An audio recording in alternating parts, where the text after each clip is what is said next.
live yet? Yeah, but it's okay now. It's live now. I'm on. All right. You know what you're doing? That you want to operate the show? You can look so we can you. Yeah, I know what I'm doing. You know what you're doing? Yeah. Well, I'll tell you. I could use a little bit of a break, so why don't you just take the whole? You know, it'd be like Ed McMahon and Johnny Carson. You're the Joe Rivers. No, it's Robin Quivers and. I don't know about that. What's his name? Howard Stern. You want to know what I'm giving away tonight? I do. What are you giving away tonight? Trivia. We're switching it up a little bit. I'm giving away this Bob Hanna poster. Yeah. Compliments of Bill Ramsey. Okay. So we're giving that away during trivia, and we're going to give stickers away for. What's it worth? What's it worth? Yeah. And viewer appreciation, I have to go. I'm Viewer good. Appreciation will give away some gifts. Okay. I'm putting on. What time is it? It's 6 o'clock. I'm Don Kadowski, and you're watching Vintage Motocross Q&A. Don't go anywhere.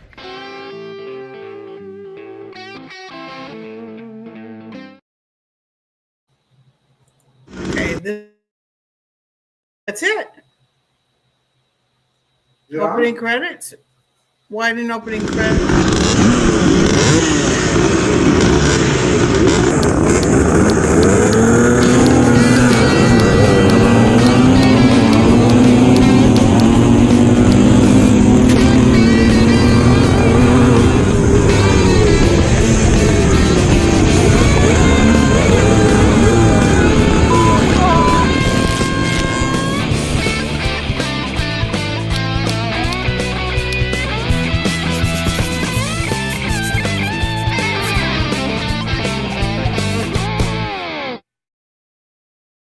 I think it's best that I'm running things around here tonight. Sue, good job. You'll need a little more training before we could bring you in as a full-time host. I think you did pretty well. Good evening, everyone. Welcome to Vintage Motocross Q&A. I am your host, Joe Abbate. Thank you for joining me, and thank the sponsors who have helped put this show together. Racer X, the International Motocross Museum, Motion Pro, Sirius Studios, Bultaco East Midco, Full Circle Racing, Preston Petty Products, and I do have a PayPal account, but I don't think I put up the link to it, so can't really make a donation. Okay. There's the other people who have made donations and they bought T-shirts, and they've got their name up on the backdrop, including Tom Miller, Kurt Flashbart, and so many more. I want to thank you all for contributing $49.95. You got a T-shirt and you got yourself 4 AMSOIL products too, so not a bad deal. Thank you, Kurt Flashbart from Trail Rider Magazine, and Steve Bauer, a belated happy birthday. Blessings to you and all the kids down at the Big Air Fund. And yeah, you know what? I just got this in today. Trail Rider Magazine. Trail Rider Magazine. Thank you, Kurt Flashbart. I enjoy every issue, no matter where you're watching the show from. Please tell us where that may be, that you're sharing it, that your friends like it, that your mom is enjoying it. Maybe your sister came on last week and she was liking the show just as well. Tell us what you like about it, what you dislike about it, what you'd like to see in the future. Hey, you know what? You got until June 16th, Father's Day. I think it's at midnight, to vote for Selvaraj Narayana and Chris Carter. They are both nominees to be inducted into the AMA, the American Motorcycle Hall of Fame. And from what I understand, this is a non-compete or non-competition category. I think you can vote for both of them. Wow. All right. So Selvaraj, a long time. He was vintage before vintage was cool. Sel's a great guy. A lot of early days with Mako. And Chris Carter sponsors over and participates in over 100 races a year. When you see that banner up, it's not only about stickers and Motion Pro's banner. Chris really digs deep, and he's been a sponsor of this show for 5 years now. So let's not forget, if you're an AMA member, please get out there and support the people that support the show and the vintage motocross movement and the new motocross movement as well. It is time for our next time try this segment. I've got a great little video coming up here for you. I think you're going to enjoy, especially if you're in the restoration process and you've got some oxidized cases or some aluminum that you're dealing with. You're going to like this. So sit tight, watch this right now, and we'll be right back as soon as we get this video rolling, guys. When you have older oxidized aluminum covers on your bike, could be an ignition cover, especially if they're unpainted. Through the years, there's pitting. There can be some gouges in there, some nicks, Sometimes if it's on the left side, the shift or your boot from racing can wear some marks in there. I want to show you a little bit about what I did to resolve some of that. Just as I mentioned a moment ago, you could see some of the oxidation and some of the pitting alongside the edge of this case. Also, there's some marks from where the shifter or the boot of the rider may have been hitting the case, right there where I'm pointing. The thing I had to be careful with here is there's just a slightly rounded edge, and I didn't want to wear that edge away. So I started off with a little 240 grit sandpaper and gently began sanding even beyond where those gouges and nicks were. You want to try and take down an even amount as possible when you're sanding out damage like that. Also, in some of the areas that are oxidized, you want to spend a little more time going around and getting out the oxidation as much as you can before polishing. The longboard, my longboard rubber board there was a big help in this too, taking off the material a little bit more evenly and keeping it a little flatter in some areas. I still had to work with my thumb and my fingers around some of those circular edges there, but as you can see there, a lot of it has come out. Probably spent a little over an hour, at least, probably an hour and a half, just doing this sanding with the 240 and using the longboard as well.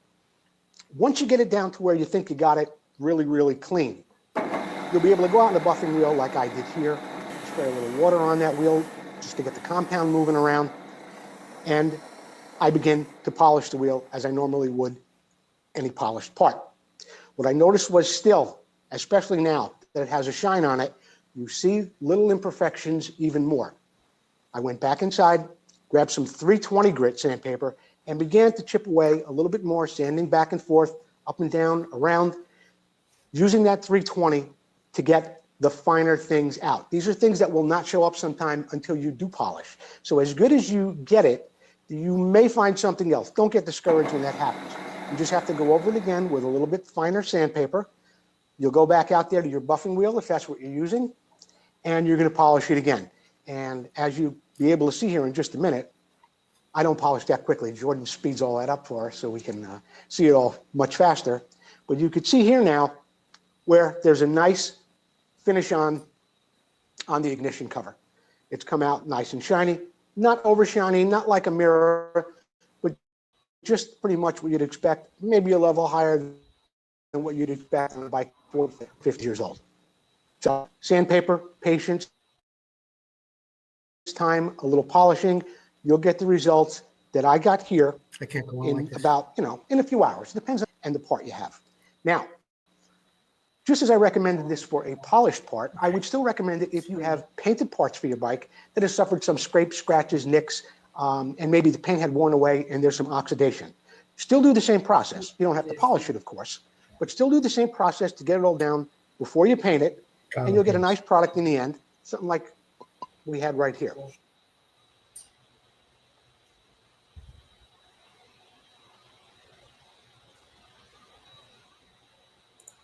All right. Be sure to get it over to Vinco.com. Vinco.com. They have over 1,000 products in their catalog. In the meantime, I want to thank Brian Poland, Alan Huie, Charles Leides, Tom Ewing, Phil Agapio, Tyler McGregor, and everyone else who's watching the show. I only get to see so many in the comment section. I try to say hello to as many people as possible. We'll be right back with more Vintage Motocross Q&A. I'm Ron Lachine, and you're watching Vintage Motocross Q&A. We'll be right back.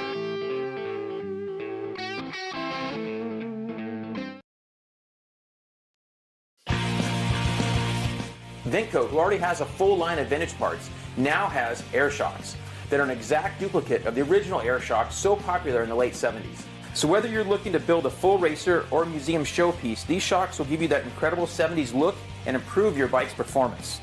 These new air shocks are fully rebuildable with Vinco rebuild kits, and all shocks are hand assembled in the USA with all new components. Every component is brand new. Just like the originals, our air shocks are adjustable with 2 chambers, high and low pressure, giving you tremendous flexibility for settings of your bike suspension. The Vinco air shocks come fully assembled and ready for installation. Just add air or nitrogen. The kits include the manual and spacers. Visit Vinco.com to check out the air shocks and all that Vinco has to offer to help you get back on track and to keep that ride going.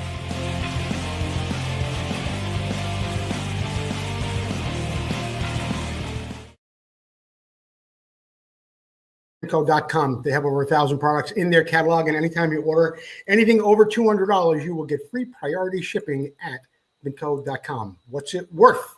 Brought to you by Full Circle Racing. This is the part of the show where I ask you, the viewers at home, what you think this bike recently sold for. I think this is going to be kind of tough for you in a strange kind of way. But if you do guess without going over it, you will get a couple of stickers, compliment of Susie Creates and Vintage Motocross Q&A. So let's get on with the What's It Worth segment. And here's the bike. It's a 1970 Husqvarna Cross owned by the Peterson Museum. Now, it has been in the Peterson Museum, but the interesting thing about this is this bike was Title II and has paperwork from Bruce Brown. Bruce Brown, of course, is the producer of one of our favorite movies, On Any Sunday. So think about that while you're putting on your thinking cap and guessing how much his bike recently sold for. Once this 1970 Husky was given to him, Torsten Holman proceeded to utterly dominate the competition, winning every single heat he entered by what were reportedly very, very wide margins. Take a look at this bike. It's very, very original. You can see the plastic, you can see the hardware, and the paint with a lot of patina on it. On some occasions, he even managed to lap the grid by just about a whole lap. Any questions about the off-road merits of the Husky were soon put to bed, and Holman, the 1966 season, converted countless enthusiasts into Husky owners, including Malcolm Smith, who, of course, went out there to win some Baja 500s and 1,000 races as well. By the end of the decade, Husqvarna bikes would be ridden to more than a dozen motocross world championships, 24 European championships, and 11 Baja 1000 wins. Another person who was instrumental in the success of Husky was, as I mentioned earlier, Bruce Brown, an AMA Hall of Famer and the man behind the iconic film On Any Sunday. He famously got Steve McQueen to be in the film, both as a financier and as an actor, starring alongside other legends like Mert Lowell and Malcolm Smith. Now, you could see right here is some paperwork with Bruce Brown's name on it, original paperwork, and there were some other papers that went along with this. In fact, so much of it, it would take a little bit more time than I wanted to spend on it, but I just wanted to prove to you that this bike was absolutely registered to Bruce Brown.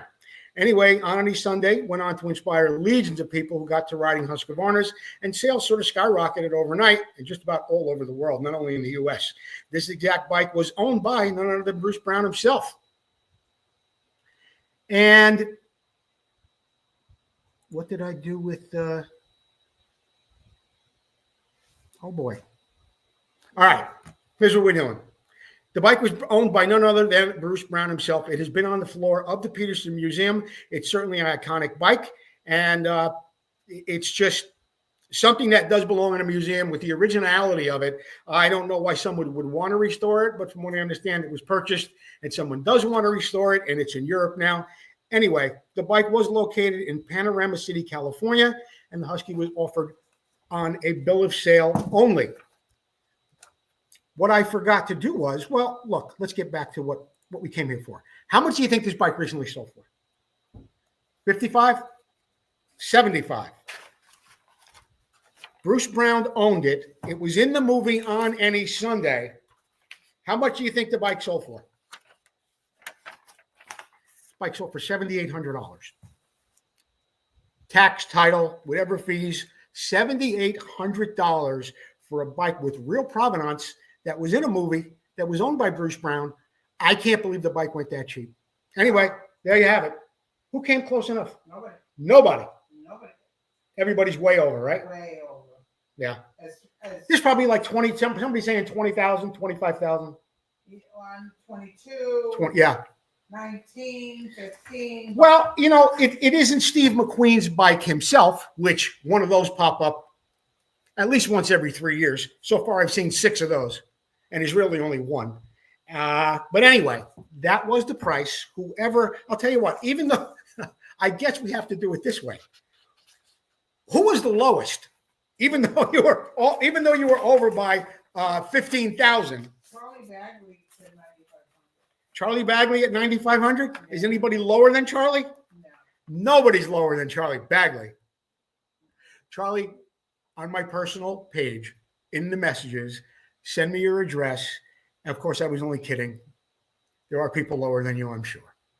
Send me your address, and I'll be happy to send you a couple of Vintage Motocross Q&A stickers, okay? That's all brought to you by Full Circle Racing. Thank you, Tom McAllister. No matter what you're trying to lace or true or you need rims or spokes for, be sure you see Tom McAllister. And if you want a shirt, we would greatly appreciate it if you bought one of our Vintage Motocross Q&A shirts. $24.95 up to double X for just $3 more. You get a triple X or a quadruple X. You can get the cartoon on the yellow shirt. You can get it on the gray shirt. Any combination. What's that? The yellow shirt is really, yeah, a lot of people are buying that, and it's really great. And if you want an apron, we've got those too, $19.95, okay? We are going to take a short break. We're going to play our commercial from... we're going to play our commercial from Full Circle Racing, and we'll be back with more Vintage Motocross Q&A. We've got giveaways. We've got, what else have we got here? Oh, we got Terry Good coming up a little bit later on, a Jerry Maddox video, and so much more at Vintage Motocross Q&A. Oh, Jeff Kokoski's back too, believe me. It's been a long and arduous road without Jeff around. All right? Oh, here we go. Wrong video. Well, with bull tacos, you know.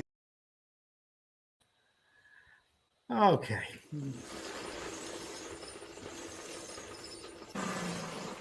I get asked often, what's the most important thing on Clunker? Answer simple, it's me. That's why I use Full Circle Racing wheels prepped by Tom McAllister. So should you. Watch this and learn why.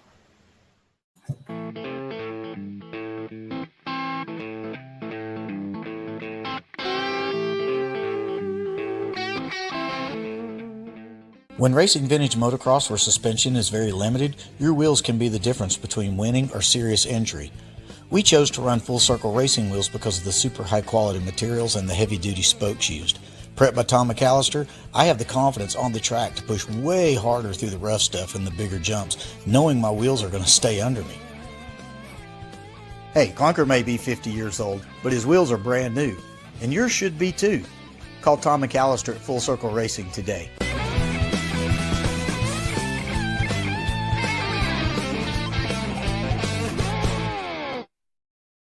Yeah, Tom McAllister and Full Circle Racing will be helping us out here for a really long time with Wheels on Bikes, as well as assisting us every month as a wonderful sponsor. You know what time it is? Everybody's favorite time. It's trivia. It's trivia. And we've got something a little bit different that we're giving away this week. First of all, you know what? I want to thank Mike McCook. Every week we've been giving away that fabulous poster of Jimmy Weinert and Tony DiStefano on the cover of that Racer X magazine. That was back in 2004. But Bill Ramsey has given us some really very, very few. I've got like 3 of them. One of these great posters. These are, of course, bikes from the International Motocross Museum way, way back before the IMM was really moving its wheels. And the photos were by Terry Good, and the bike's owned by Terry Good, and there might have been some other people involved with this as well. But this is the poster we are giving away tonight, okay? This is a call-in contest. Here is the number, 925-784-2195. That's 925-784-2195.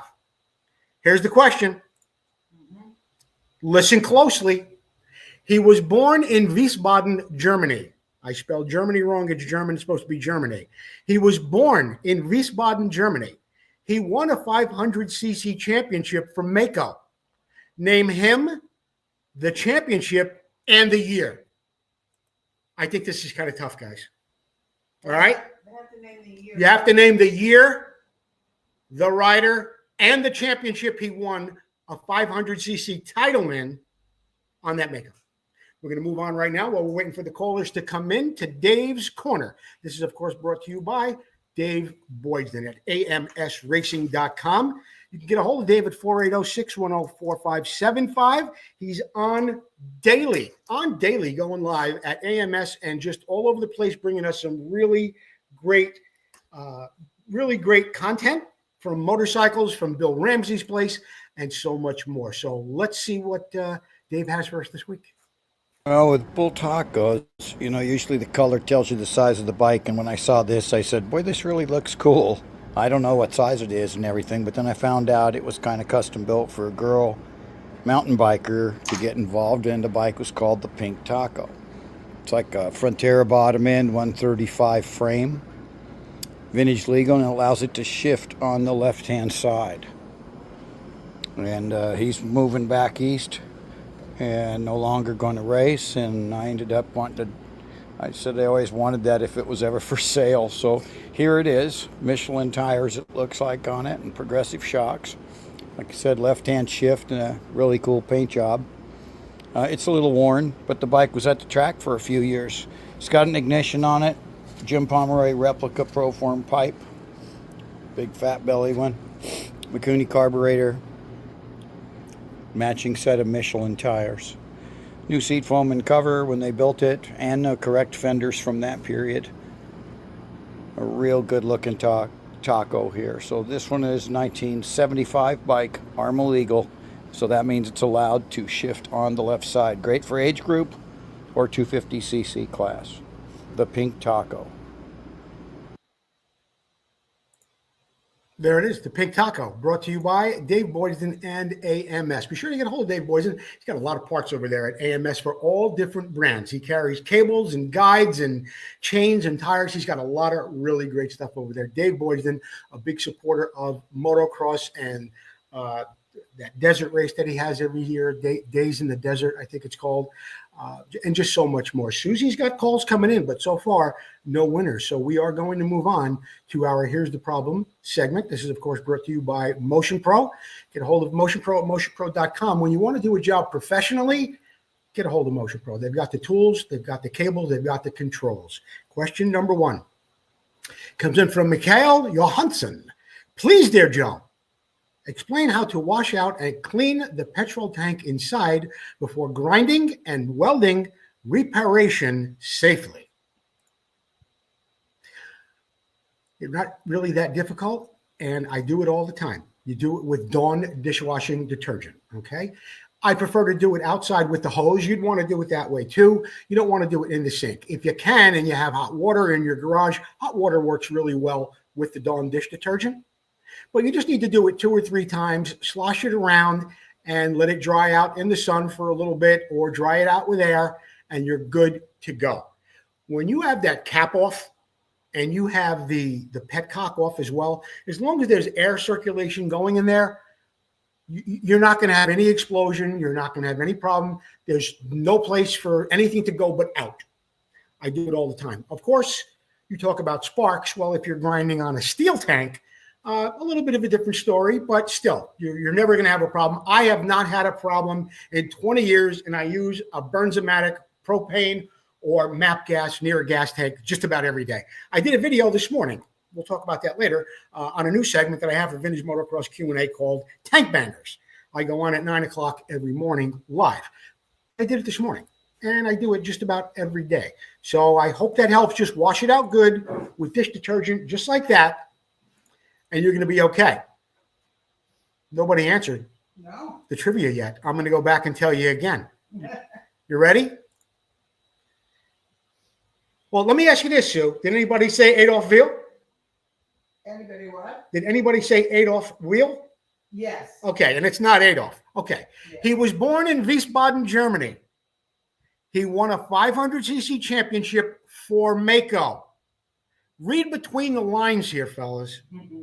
Name him, the championship, and the year. Read between the lines, guys. Think outside the box. All right? Mm-hmm. Next question. Anthony Flynn from the Hodaka Fan Club. What is the best knobby dirt rear tire size that will fit a stock swing arm with a chain guard for an Ace 100B? You know, I've got to tell you, Anthony, I had to do a little bit of research on this because Super Rats and other bikes have a little bit of a wider tire. What I did learn in my down that road, so to speak, of Hodakas, is that they had 17, 18, and 19-inch tires on those bikes. And I'm willing to bet I didn't get that far. I bet as we got into the later models, maybe the Road Toads or not the Road Toads, that other thing, Thunderdog, probably had 21-inch wheels on it as well. Anyway, I did a little research. And yes, there is a problem with a tire that might be 17 inches and too wide. But I found this place called BMI Carts. They are in Ohio, And they have IRC Trials motorcycle tires in those popular sizes. 275 17, 18, 325 17, 318. You want to get over there. I don't know whether they have them on sale right now at just $20, but I'm not so sure that Hudgens came originally with IRCs on them. I don't think they did, but they do have those sizes. And you do need the correct size because the swing arms are a little narrower and the tires are a little bit of a difference in size between the Super Rats and the Ace and the 90 and the 100B plus. I hope that helped you somewhat. It was a really interesting question. It doesn't have really anything to do with vintage motocross or motocross in general, but I thought it was important enough, and discovering the answer, I thought it should be shared with everyone else here. It's from Tom Thompson. Good morning, Joe. I bought a Yamaha Super Tenere recently, used. I bought it at night and didn't notice the dent in the front rim. It's tubeless and not leaking yet. Is this repairable, or should I buy a new rim at Langston's for $600 for the rim only, and it's a 2-month wait? What's your opinion? So far, I can't find anyone that can straighten it in the USA. I did a little research, and I found somebody called Woody's Wheelworks. Now, this is not Woody Graves, who we're all very familiar with, a big supporter of the vintage motocross scene. Woody's Wheelworks is located in Colorado. They have an extensive page of how they restore or straighten rims. They have one section for tubeless rims. So I look at it this way, Tom. If you can have some fun on the bike locally, order the rim from Langston's for $600. Put it on a credit card, pay it in 2 easy payments, $300. You won't even feel it going in. I would not go at any high speed with that rim. I wouldn't even be that comfortable with it after it was straightened. I'm just not real comfortable with straightening rims that go on bikes that go 55, 60, 70, 80 miles an hour on the street. Besides, you're going to have to take it apart to send them the rim to straighten it, I would think. If you're taking it apart and you're taking the spokes out and you're doing all that, do it right, do it once, buy once, cry once. Order the rim from Langston's, be patient, and do it the right way. In the meantime, I would be exceptionally careful riding that bike. I would stay off highways, keep it local till you get it all straightened out. Okay? That's my advice on that. Motion Pro has 20% off across the board on everything except custom-made cables. When you check out, put in MP9135, MP9135, and you get 20% off across the board. Susie, I am guessing that we still don't have. We don't. All right, here's what I'm going to do. I'm going to give everybody a little hint. I knew it was going to be a little difficult, but I got to be careful with the hint that I give, because if I say one thing, you guys are going to crack this thing wide open, which, I mean, is fun. I mean, that is the point. I do want to give away some posters, okay? But let me think about this for just a second while I queue up our next video, which is going to be Works For Me with Terry Good. And I'm going to go back and read this again. I'm going to go back and read this again for you guys, and I'll give you a little hint. He was born in Wiesbaden, Germany. He won a 500cc championship for Mako. I want you to name him, the championship, and the year. The year is 1975. The year is 1975. Okay? Let's get on to the Terry Good video. Terry and I cut this afternoon. This has to do with work shocks for Suzukis. Terry, see what we got here. Terry Good, thank you for joining us for another segment of Works For Me. I understand, well, I more than understand, I have pictures in front of me of some shocks that you sent me. Very special things from Suzuki, short travel stuff. Where can we begin?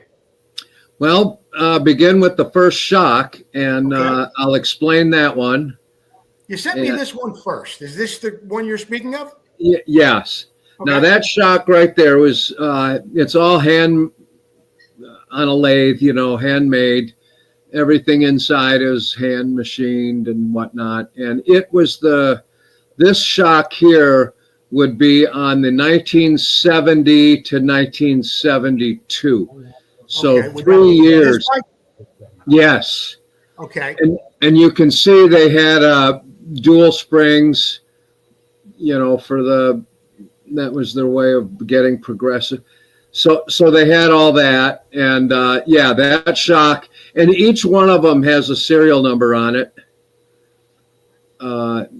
The first number will most likely be the year it was made, a 0 or 1 or a 2. And those shocks are extremely light. Everything's aluminum, even the eyelet, the mounts and all that. So that's the first one. And that RN71, that picture, that's a bike that they went on. Okay. In this third picture that we have, we do get a picture of the shock body without the springs on it, without the retainer. Obviously, it does look like it's aluminum. Yep, it is. It's aluminum. And as you can see, those real lightweight Suzukis where they could really travel over the ground a lot faster than a heavy bike, and the unsprung weight and all that contributed to their magical handling at that time. They went faster over the same periods, the same type of ground, and so they started making the shock bodies with more volume. You can see that one there will hold a lot more oil, and the shock looks thicker too than anything I would expect at that period. Yeah, and this one came out at around the end of 72. So the next picture, if you can go to there it is. So see how the spring is shortened, and there it is, that big body, and that came out in late 1972. So the factories, they had done the lightweight and all that, and they've got the power pretty good. Now they're doing the suspension. They're focusing on that. And all these shocks that you're going to see in this little segment here are all going to be made by Kayaba or Suzuki that were in DeCoster's collection that I got from him. All right, let's go on to the next picture. What are we looking at here? Big fins on the bottom. Yeah, that shock, it's cast. It came out in late 72 again. They're still working, figuring things out. And the really neat feature, it has the larger body, the cooling fins on it, and you can see the little bolt back there where you could fill it, adjust the oil level in it. But look at the spring. See how the spring is wide at the bottom, and there, it's another. Yeah, there it is. So they got one spring, Terry. That's one spring. That's one spring, yeah. And they used them like that. That shock right there came from DeCoster's bike in the 73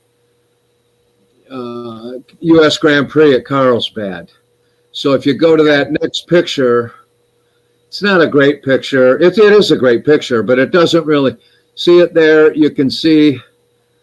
Yeah, you can see the body in there, sure. You can see the body and then that aluminum piece and the spring sets on that. It's hard to see the taper, but they were tapered.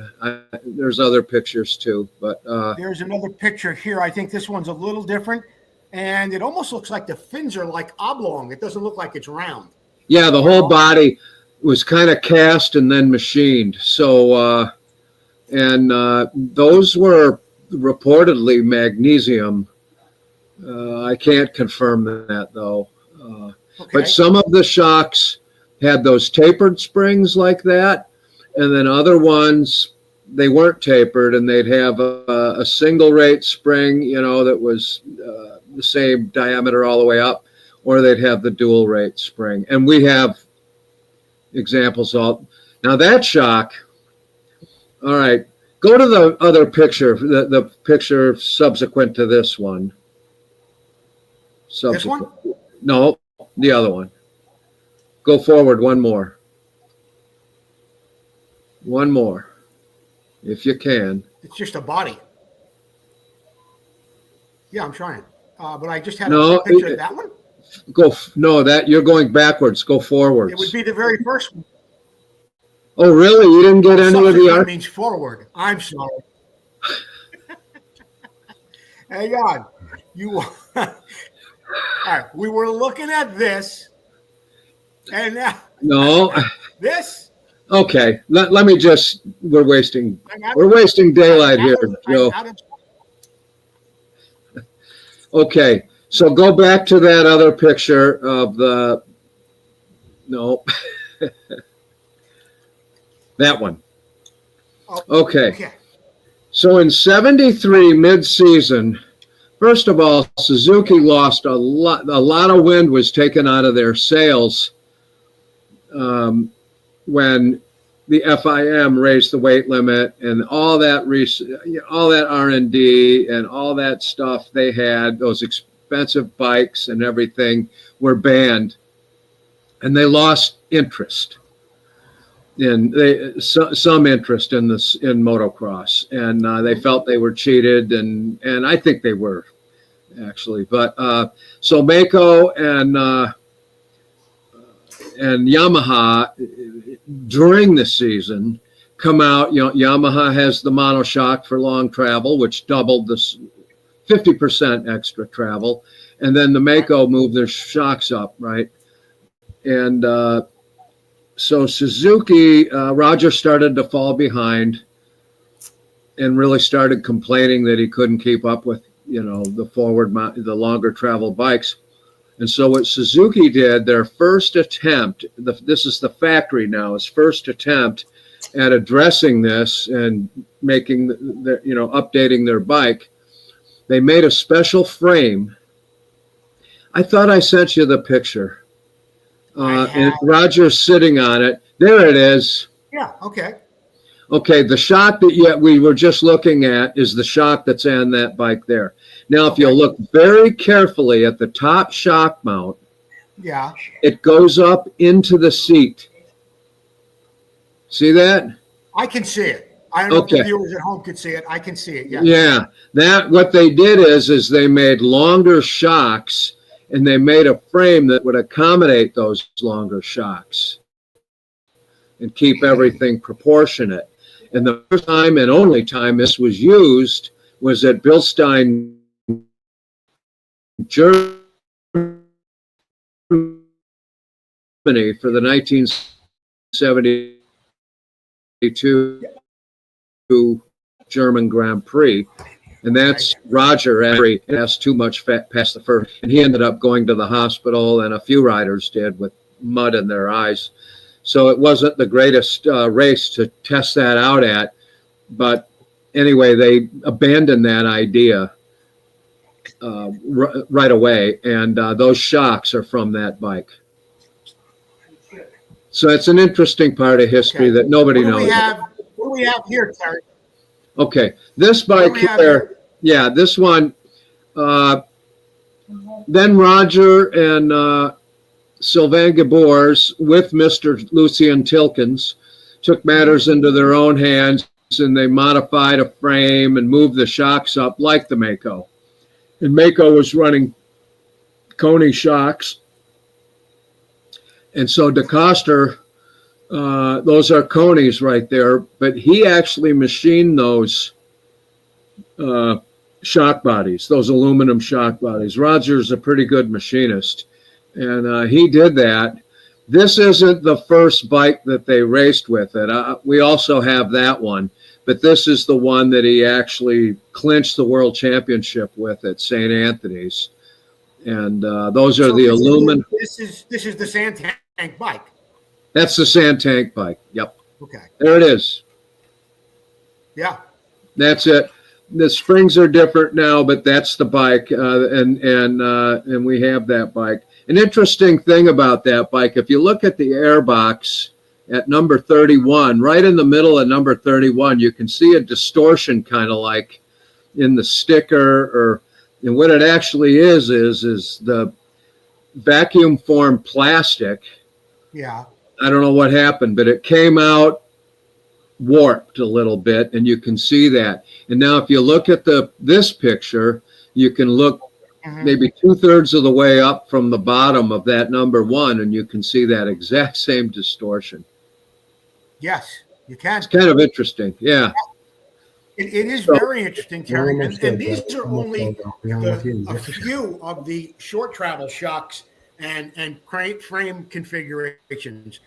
There've been obviously so much more as the suspension grew and travel grew, and there was all those transition periods almost weekly. I can only imagine and you have, we've talked about this, you have hundreds of sets of shocks. Hundreds of sets. I mean, we could do a bit, we can do the longer travel stuff, at another time, because that's just as interesting. And then Yamaha we have the Works thermal flows, the one, both versions of them. And, yes, the history of suspension in motocross, that exhibit in the IMM is just going to be where people are going to learn a lot, because it's a real fascinating, I'm sure they will. Terry, we got to jump for now. I want to thank you for taking the time to explain to us about these shocks. You've taken us down a few roads in a journey that very few of us get to go on each week with our Works For Me segment. Terry, I'll talk to you soon. Thanks again. Okay, Joe. Thanks. Glad to help. And there you have it. Works For Me with Terry Good. In the interim, we do have a winner. Let me put him on speaker, and we'll get this whole thing going the right way. You're on the air with Joe Abbate at Vintage Motocross Q&A. Who am I speaking to? Jerry Carter. Jerry Carter. He was born in Wiesbaden, Germany. He won a 500cc championship for Mako. Name him, name the championship, and the year. What do you got? Steve Stackable, 1975, and I think it's a support class in the United States.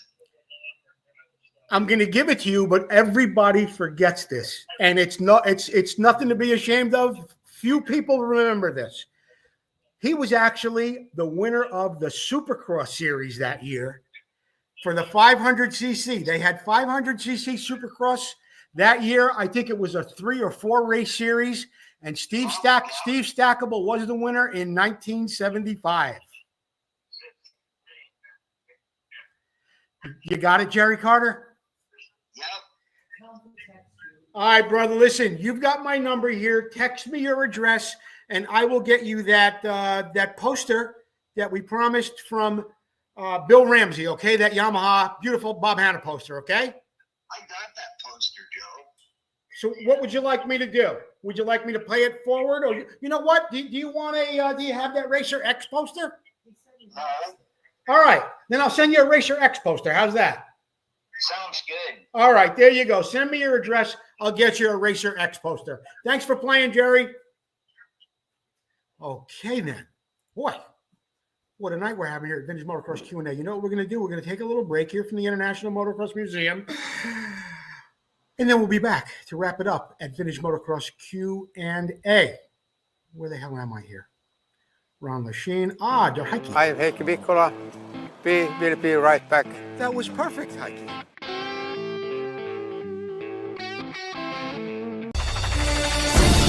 Motocross struck America, coming from Europe like a lightning bolt, striking the hearts and minds of people all across the country and the world. Battles of intense racing and cutting rivalries with loyalty to brands and heroes intensified as years of blood, sweat, and dirt flew through the minds of those memories of champions as they wrestled their machines through almost impossible tracks. But where are those past champions? And where are their bikes? Terry Good, an ex-pro motocross racer, has made it his life mission to honor these heroes and the bikes they rode to stardom.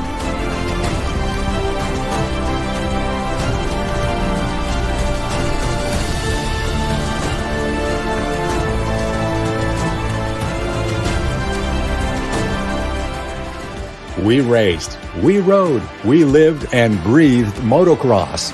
Go back in time and relive those moments, now preserved for the first time ever in the world's first museum dedicated to the history of motocross. Our new building is in the gate. Help us get a great start and you can be part of history.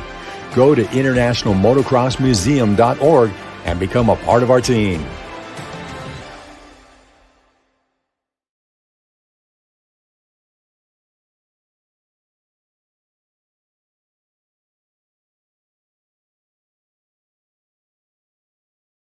The International Motocross Museum is a not-for-profit 501c3 organization. All your donations and any purchases you make from the IMM are 100% tax deductible. Be sure to visit them online at internationalmotocrossmuseum.org.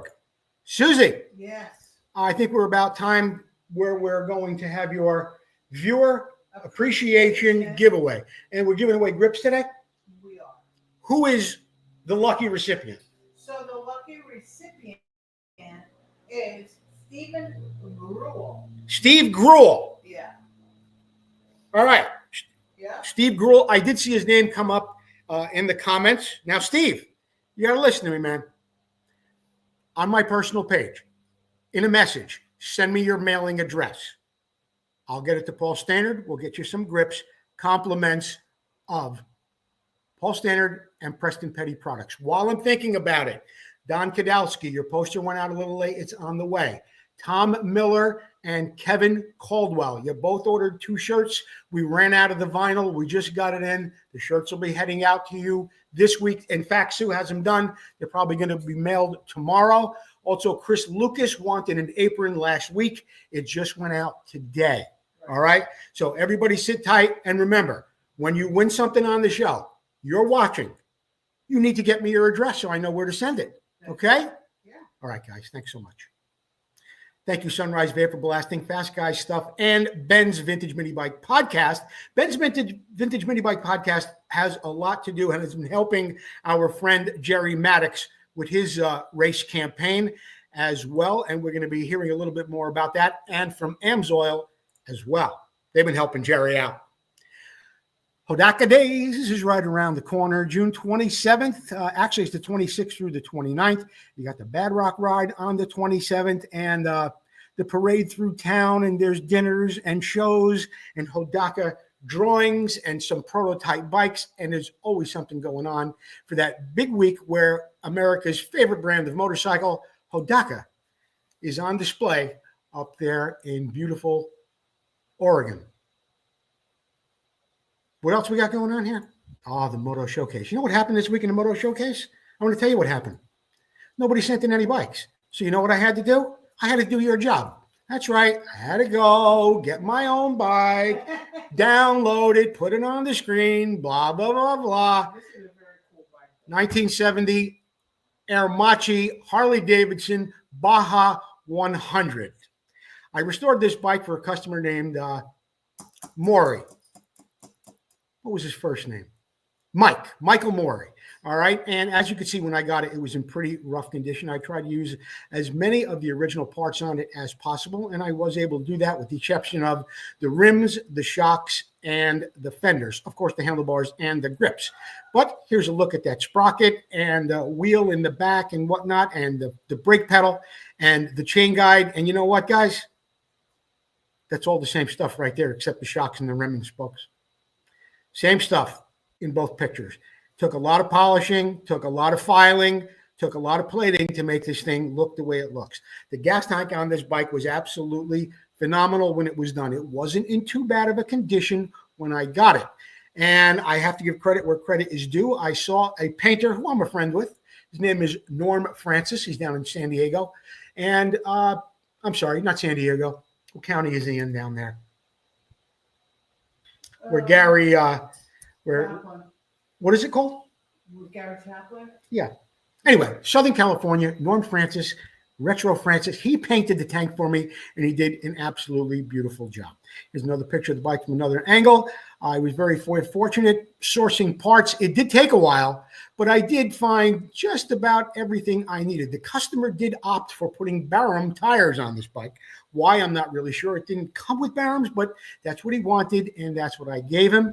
One thing I can tell you, if you are restoring one of these bikes, you might be disappointed when you do find NOS hardware. The plating was like non-existent on a lot of stuff, and I wound up plating new hardware because it was rusted, it was oxidized, it just didn't look real nice at all. But in the end, The customer was very, very happy. Here's the bike sitting in my yard a little over 2 years ago. There's a video floating around of me starting the bike for the first time as well.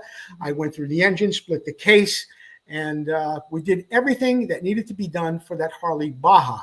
I want to thank myself for sending the bike to myself, and I'm going to send a shirt to myself. I'll have to make you one to replace the one you put a hole in. I'm going to send my address to myself. Did You Know by Jeff Kokoski. Jeff Kokoski is back, and he's better than ever with a new segment this week. The Did You Know segment is produced by Jeff Kokoski, but it is brought to you by Steve Grandis and Bultaco East. We have a Bultaco East special coming up at the end of me reading here what Jeff brought to our attention. And this is something really interesting. I really enjoyed reading this. Did you know? After seeing pictures a couple of weeks ago of Paul Griffin's beautiful 501 Mako, I started thinking about McGregor levers and how they came about. So did you know how McGregor levers got started? Our story begins in 1893 in a German town called Botteruck, south of Stuttgart. Here, a young inventor named Gustav Magenwirth started a business doing repairs on agricultural machines and equipment as well as bicycles. By taking the first three letters of his name, Magenwirth, and the first three letters of his beloved hometown, Uruk, he called his company McGregor. In the early years, the company produced boiler pumps, pipe testing pumps, a wine press pump for all the local vintners. Look at that. They created a lot of really interesting stuff there at that time. Anyway, as the invention of the internal combustion engine grew in popularity, McGregor would develop a single cylinder that would become coupled to the company's line of pumps and compressors. But it would be 30 years after the company started in business that they would start developing products that have brought them where they are today. By the mid-1920s, much like in America, inflation was rampant throughout Europe, and Magenwirth's company was in danger of going bankrupt. I made it sound German, bankrupt. Anyway, but out of the stroke of good fortune, Rudolf Reich, BMW's chief engineer, approached Magenwirth to develop an improved motorcycle lever for pedal throttle regulation. At that time, motorcycle controls element were not very sophisticated, and Magenwirth began to tinker with various designs. Ultimately, he came up with a straight pole throttle design that controlled fuel and air and ignition. Magenwirth's design eliminated the round disc and rotated that twist of the throttle, but instead used a unique gear rack that was connected to the cable. That straight pull nature of the gear rack significantly eliminated cable breakage, and there was common at that time. The design was so successful that other German and Austrian motorcycle manufacturers incorporated McGregor components into their bikes. Although most current bikes no longer use this particular application, you can still find a gear rack and control lever on lawnmowers, snowmobiles, agricultural equipment, construction equipment, and many other machinery of the day. The gear rack made such an impact on the company moving forward that McGregor incorporated the gear rack element into their logo. In 1931, Gustav Magenwirth died at the age of 55 after a very serious bout with the flu. His youngest daughter, Martha, was eventually take over the reins of the company and shape the philosophy of McGregor that we know today. Her compassion and well-being for the company employees have contributed to a large part of the company's success. On the eve of World War II, she sensed the anxiety among the employees who were being drafted and began to assemble field packs of food for soldiers that were being deployed. After the war, she had a company housing built for those employees that could no longer afford a home, and she established relief funds for employees that endured hardships, illness, and inability. Incredible story. Even though the company experienced hard times, they tried to rebuild through the 1950s. Martha continued to establish a charitable donation and technical scholarships for engineering programs and universities by nearby Stuttgart. As the 1960s started, McGregor sought new products made from composites and began to produce levers, covers, housings, and grips. By the late 80s, McGregor would hit another niche in the market that carries them on today.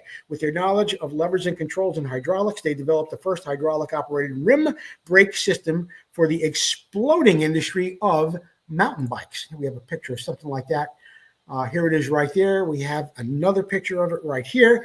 This led to the advanced disc brake technology, ABS components, and even front suspension systems for mountain bikes and now e-bikes. After over 130 years in business, McGregor continues to be a family-run, oriented business. This has allowed the company to maintain a direction to innovate and produce quality products while allowing McGregor to meet social responsibility with regards to its employees. Jeff Kokoski. I found this story absolutely fascinating. I never knew that much about McGregor other than the fact that they did make fabulous controls. We did find them on our Makos and some other bikes, and many people replace much of their stock equipment with McGregor controls till this day. Jeff Kokoski, welcome back. Great job, and I hope everyone enjoyed that segment on McGregor controls. That segment is, of course, brought to you by Steve Grandis and Bultaco East. The special this week, this guy's off the hook, Grandis.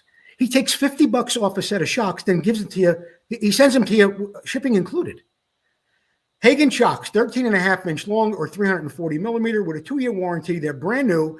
They regularly list for $280. He's got them for $229.95, and he ships them for free.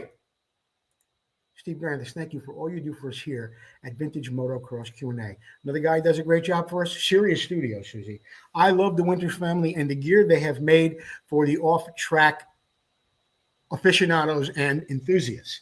They've got the Sirius Studio design. They've got hoodies, shirts, soft, cozy, comfy sweatshirts, hoodies, hats, all kinds of things. The Art of MX. Thank you, Larry Winters and the family at Sirius Studios. We've got a nice video for you now that was put together for us by Jerry Maddox, okay? I'm putting it in the expansion chamber section tonight. Jerry Maddox, he was down at the Barber Festival, not the Barber Festival, but the Barber Vintage Race last weekend. And, yeah, he put something really nice together for us here.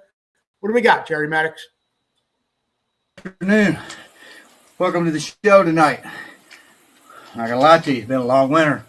Been a rough spring, and I was so happy to get back to racing this past weekend. We went to Barber's Motorsports Complex in Birmingham, Alabama to race what was called the Triple Crown Championship. Now, as most of you know, it has rained and rained and rained throughout the Southeast and, well, most all the United States except for California, of course. And it's been a tough one. I could not tell you how excited I was to get to race a motorcycle this weekend. But it was muddy. Storms came in before, storms came in after. But listen, I got to clean this bike up for a minute. You guys enjoy this little piece I put together for you. Just a little preview on Barber's Motorsports. And man, it's a great place to go race. If you can be there in October, you should come.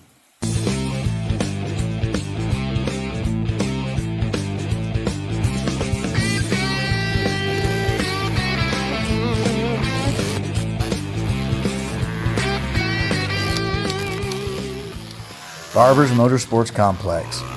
I can't think of a prettier place to race. It was an awesome day. Track kept getting better. Yes, it had rained all night, but the track just really wasn't that bad for me. I chose to use the CR250R for my practice sessions, well, for obvious reasons, because of the horsepower, and I didn't want to get clunker too terribly dirty before the first motos, but let's just take a moment and just enjoy the sounds of that 250 just for a second.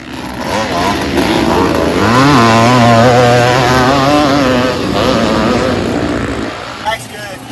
It's muddy, but it's going to come in. I think so. It's going to come in. The last lap and a half, I slowed down, look for 125 lines when I go out and see where they got torn up. Yes, sir. That track was no more water than any average day in a regular race. That's the legend, George's Bill Parker. He's picking Butch's mind for ideas. What? That's me off in the background staging. But hey, let's go get some racing done. Enjoy.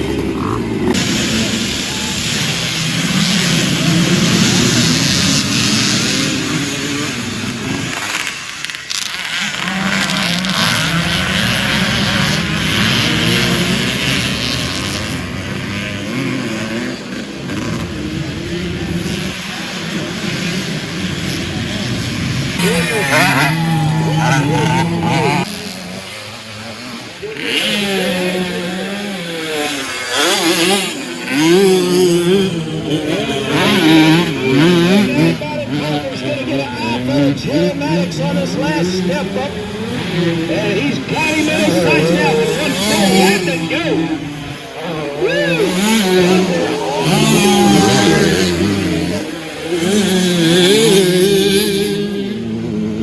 And here comes the battle. The left-handed sweeper, a lot of elevation changes, and they are definitely on the move.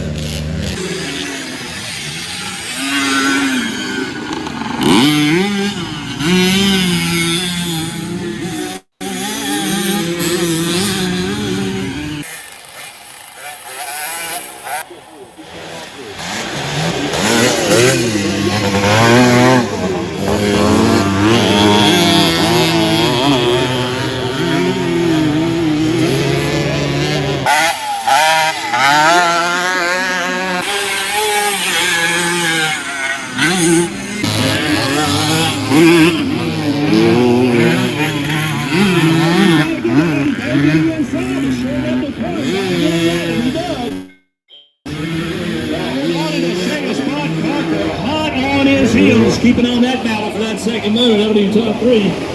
The 200cc experts. Woo! Wow, right against Cyberman right to the left.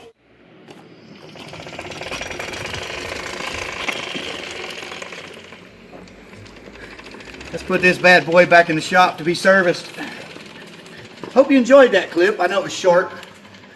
Our day was kind of short too, believe it or not. Track was beautiful. Came in nice, everything was perfect in so many ways.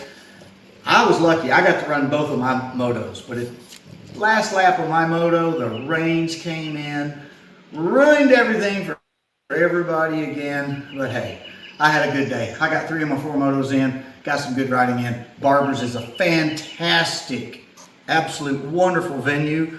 The Army Nationals will be hosted there in October. I hope you can really make it.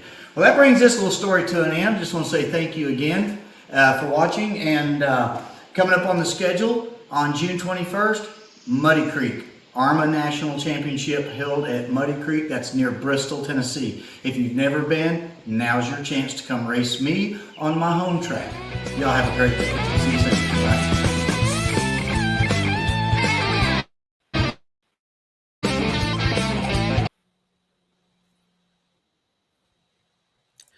Yeah, and Jerry wanted me to thank Ben from Ben's Vintage Mini Bike Broadcast, Russell Waters from Amsoil, who keeps supplying Clunker and all the other Hondas that Jerry races with oil.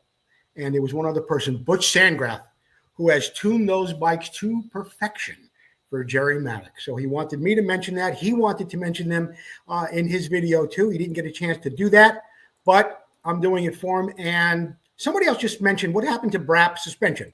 That was Tyler. Who? Tyler McGregor? Yeah. Look, it's springtime, and probably guys like Brap suspension, they're out there either racing or they're fixing bikes for people. While I got this slide up, I want to thank Steve Wise too. Good supporter of our show, and we're a supporter of Moto Fellowship as well. Yeah, Roy Vanderveer, Brap suspension, Oscar. Remember Oscar used to send in some great videos. A lot of guys get busy this time of year. They're out there in the Northeast and to the areas that get cold over the winter. They're working on bikes. As soon as the weather breaks, they're out there racing. They don't have a whole lot of time to make videos and do much for the show. Jerry Maddox does it. Terry Good does it every week. And you know what? For those of you at home who think you have something that you can contribute to the show and you can make a video similar to what those guys do, I welcome you to do that and to send it in. I'd be happy to have it on the show. All right? Let's get down to the announcements. I'll tell you what's going on out there in the world, and then we'll wrap it up with Vintage Motocross Q&A. Don't forget, you can vote for both Selvaraj Narayanna and Chris Carter to be nominated, to be inducted, rather, into the American Motorcycle Hall of Fame. The AMA Hall of Fame, these guys certainly have a lifetime achievement behind them. There's no doubt about that. July 26th and 27th in Mid-Ohio at Vintage Days, your Grand Marshal will be 1982 500cc World Champion, Brad Lackey. If you want to get on the show and you want to be a sponsor, ask about our revised sponsorship opportunities. I've got lower rates. I've got something that fits every budget. Get a hold of me. We reach about 1 million people every 90 days. Here's an event I want to try and get down to, Susie. Let's keep working on it. This is the Carlsbad reunion. That happens in Vista, California at the Bruise Brothers. Okay, the Carlsbad reunion. That happens on June 22nd. This was the brainstorm and great development over the years of our dear friend, the late Scott Burnworth. Debbie is keeping the fires burning there. And she's got a little radio show that happens when that goes on. And I've seen everybody at that event over the years, from Ricky Johnson to Donnie Hanson, certainly Roger DeCoster. Garrett Wilson came in one year, Torsten Holman, Brock Glover. There's always something great going on. In the room next to it is a giant brewery. There's all these big vats, really something great to see. There's a bike show in there. It's not something you want to miss, okay? I have nothing to do with my mornings. I generally lay in bed. So I decided to put a little pressure on myself and go on live every weekday at 9. Actually, I got plenty to do and I don't lay in bed. But I work on tanks in the morning, and I thought it would be fun to share some of my experiences with you, the viewers at home. So right here on the Vintage Motocross Q&A page, every day at 9 o'clock this week, I was on live showing you how to do different things when it comes to repairing aluminum tanks. People have been sending in questions, and I've just been going live. This morning, I only went a half hour, but yesterday I went an hour. The day before, I went an hour and a half. Depends on what I'm doing and how excessive the damage is and what's going on. I'll be on again tomorrow morning at 9 a.m. on Vintage Motocross Q&A. The segment is called Tank Bangers. There's a great vintage motocross event coming up. That's at Ashcroft Farm and MX. It's a cross-country race, too. That happens on June 21st. That happens in beautiful Bellefonte, Pennsylvania. You know who's from Bellefonte, Sue? Oh. Jeff Kokoski. Oh, is he? I think so. All right, Jeffrey. What else we got going on? Oh, I'm a little early with this, but you know what? The Zor Moto Park, September 27th and 28th. There's a really big race going down there. I'm mentioning it early with good reason. A lot of people, it's the end of the summer, kids are going back to school, kids are going to college, women are back on Xanax, ready to pull their hair out, and guys want to get away for the weekend and maybe race. So September 27th and 28th, you can get to race at Zor Park. Okay? Keep that in mind. You're in Northern California. Have you ever been to beautiful Monterey or Laguna? Oh, man, is it beautiful. Look, it's not motocross, but there are a lot of great bikes there, and it happens July 11th through the 13th. Moto America Superbikes. Al Roof sent me this. Muddy Creek Vintage National Swap Meet, Saturday, June 21st. Al says he's bringing a lot of parts down there, T-shirts, DVDs, collectibles, memorabilia, parts, and tools. Al even has his phone number on here. You know what you don't have, Al? Where the track is. Oh, my gosh. You forgot that? We just know it's Muddy Creek, and I know it's in Tennessee. So for you guys that are going to do that, Muddy Creek, Tennessee is where the event happens. I don't have the address or, the address of the track, but it happens on June 21st. So you got a little bit of time. Once again, thank all my sponsors for Vintage Motocross Q&A, Racer X, the International Motocross Museum, Motion Pro, Vinco, Full Circle Racing, Sirius Studios, Bultaco, East Preston, Petty Products, and all of you guys who help by buying T-shirts and supporting us here at Vintage Motocross Q&A. That wraps it up. Susie will be practicing because she may have to be the hostess here someday when I'm on the road. Okay? Susie, you think you'd be able to do it again? Yeah. Be able to do the whole show on your own? Huh? I could try. Look how casual she's sitting back there. Look at that. All right, Suze. Your boy's waiting. Oh, yeah? Gino? Come here, Gino. Come on. Come on. Oh, good job, Gino. Okay. There you go. We are going to see everybody next time on Vintage Motocross Q&A. Don't forget, tune in tomorrow morning for Tank Bangers, 9 a.m. on Vintage Motocross Q&A. We'll see you later.